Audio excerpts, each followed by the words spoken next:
What's going on, baseball fans? Jeremy Laracuente here for the Baseball Banter Broadcast. And on this broadcast, we continue our weekly series looking at 3 teams playing well, 3 that aren't, and 1 to be on the lookout for. This is 3 Up, 3 Down, Week 10 for Major League Baseball.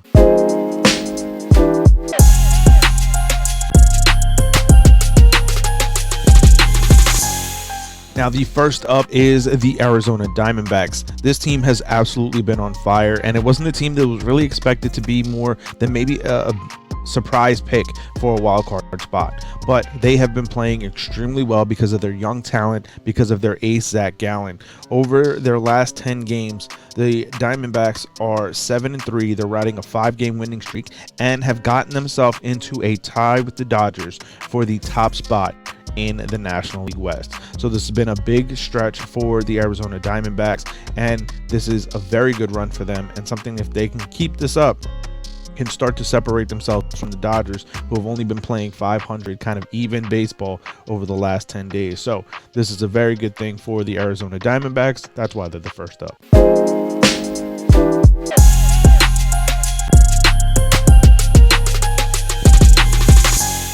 As we get into the perennial first down, it is the Oakland A's. There's no doubt about it, this is going to be the worst team in baseball. That was the topic of our early observations for the Oakland A's, and I will leave links to that video in the show notes below. But there's no doubt this is a team that is going to struggle all season. They don't belong in the major leagues the way that they're constructed. Their ownership group is absolutely doing a travesty to this team, and it shows on the field. They're 12-46. Overall, they're 2-8 over their last 10 games, and they're an absolutely ridiculous negative 195 runs in the hole in run differential. There's no doubt about it. The Oakland A's are going to set a record for being the worst team. That's why they find themselves as the first down.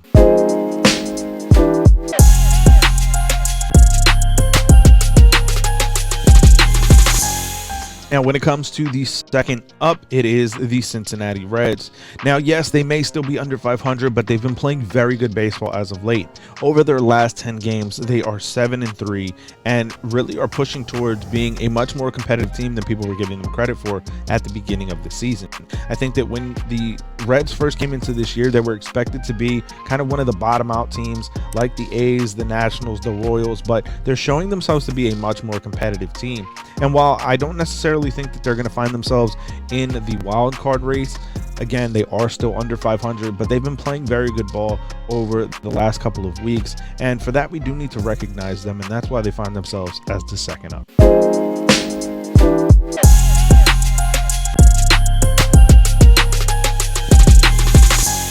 As we get into the second down, it is a team that is going the absolute wrong direction, and that's the Philadelphia Phillies.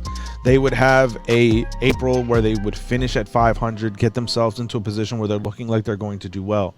However, in May, they find themselves playing under 500 baseball, and that's where they find themselves now at 6 games under, at 25-31.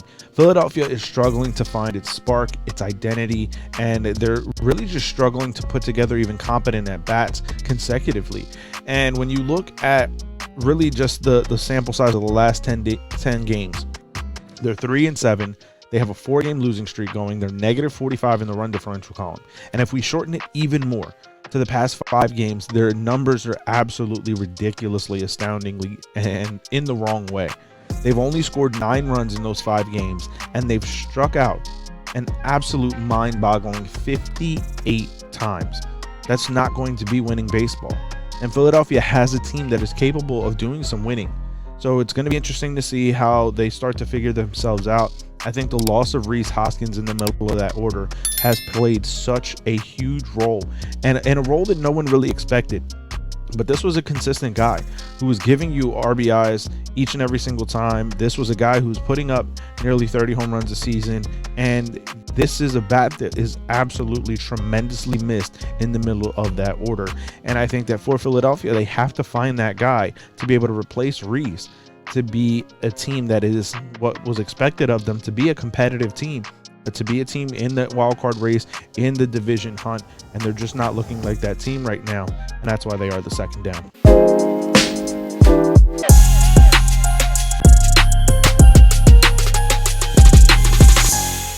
Now, as we get into the third up, it is the surging Seattle Mariners. Over their last 10 games, they're 7-3, including a walk-off win on Wednesday night.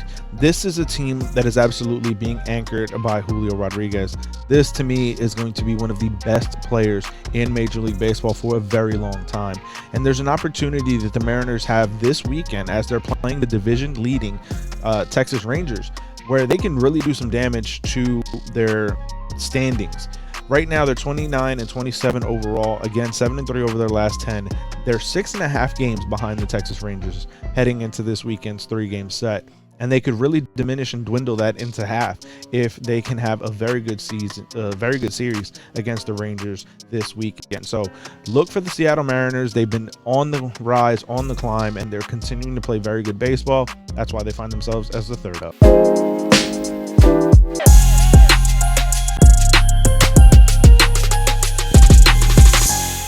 Now, another team that is perennially and almost weekly on this list as a down team is the Colorado Rockies. This is a directionless organization, and until they figure that out, until they figure out who they are, what they are, and what they want to do, they're never going to be a winning ball club, in my opinion. I think that there needs to be a new ownership group. Rob Manfred needs to start doing some things as far as putting owners in place in this sport that are really going to try to win ball games. I think that both the ownership groups of the Rockies and the Oakland A's are absolutely just doing a disservice, not just to their fans, but to the sport as a whole. And this may just sound like, a fan just moaning and groaning, but the simple fact is that I'm a baseball fan, and to be watching teams that are so uncompetitive, it really frustrates me.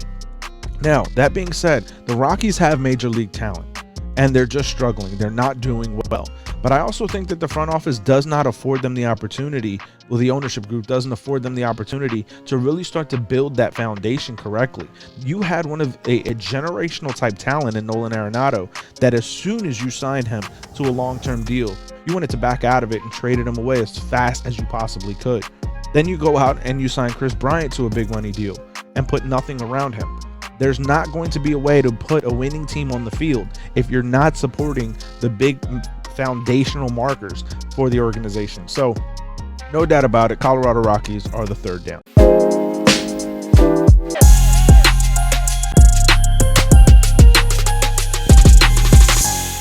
And as we round things out with the team to be on the lookout for, it is the Texas Rangers. 35-20 overall, the second best record in the American League behind the Tampa Bay Rays.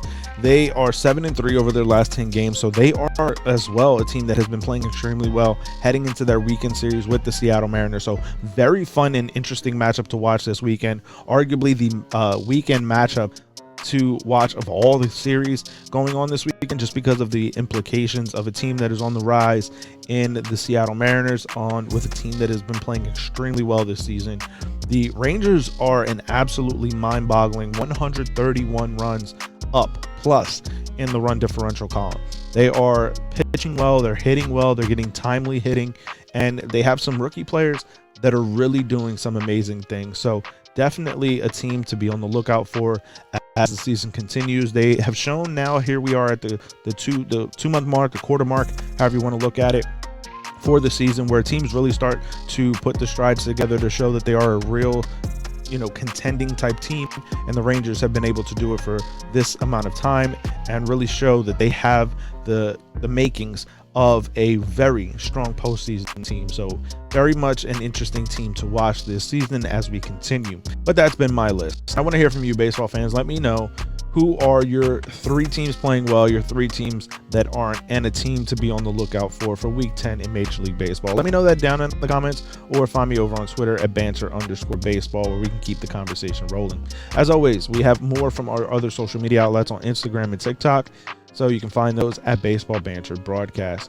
We have a corresponding article up on laracuenteledger.com over this countdown we do each and every week, and we put out new articles each and every day. We have mostly coverage of the world of Major League Baseball, so as a fan of this channel, definitely check out laracuenteledger.com as we have more baseball coverage there. And we have our merchandise shop, baseballbanterbroadcast.com, so make sure you check that out. We have links to it down in the show notes below, and some promo codes you can use on the banner of the website in order to save on the merch for the Baseball Banter Broadcast. And as always, this is a YouTube channel, so make sure you hit that subscribe button and the bell for post notifications, as it truly does help us as we continue to try to build and grow this baseball community. And if you're listening to this on your favorite podcast listening platform, I ask that you leave a 5-star rating and review so that it continues to help us move up the algorithm to be able to reach a wider baseball audience. So thank you once again for tuning in. Keep it locked in, as on the next broadcast, we banter about baseball. Peace.